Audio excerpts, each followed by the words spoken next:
أتحول إلى هاجر، ولها أيضا تجربة يمكن قبل شهر تقريبا خلعت الحجاب، يعني تجربة حديثة. هو برضو أنا خلفية كنت الموضوع يا ترى؟ محجبة تقريبا بقالي 20 سنة، مم. وأنا سني النهاردة 28 سنة. يعني أنا كنت محجبة وأنا عندي 8 سنين. 8 سنين وأنت فأتصور إن طفلة أنا يعني. لم أدرك يعني مم. معنى الحجاب أساسا، مم. ولكن بحكم إن والدي كان شخص متدين وهو أحد داعية إسلامي، مم.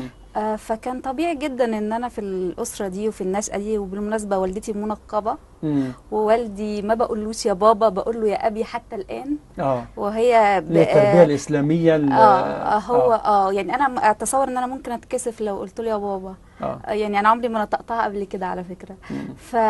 فانا فضلت كده بسمع هو الكلام. بقول لك يا هاجر ولا بقول لك يا فتاتي؟ يا هاجر.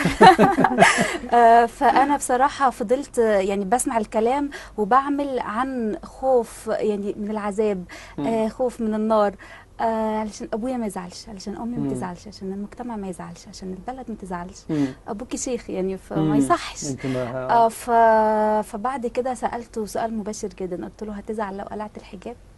فهو يعني رد قاطع: يا أيها النبي كل أزواجك وبناتك ونساء المؤمنين. مم. قلت له يا أبي، مم. انت عايزني محجبة ليه؟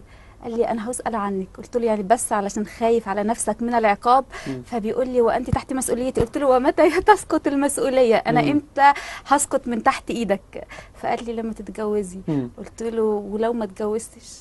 مم. فقلت له، فهو راح قال لي يا هاجر والله يعني انا ما اخشى، مش علشان نفسي وان هسأل عنك، اكتر من ان انا مم.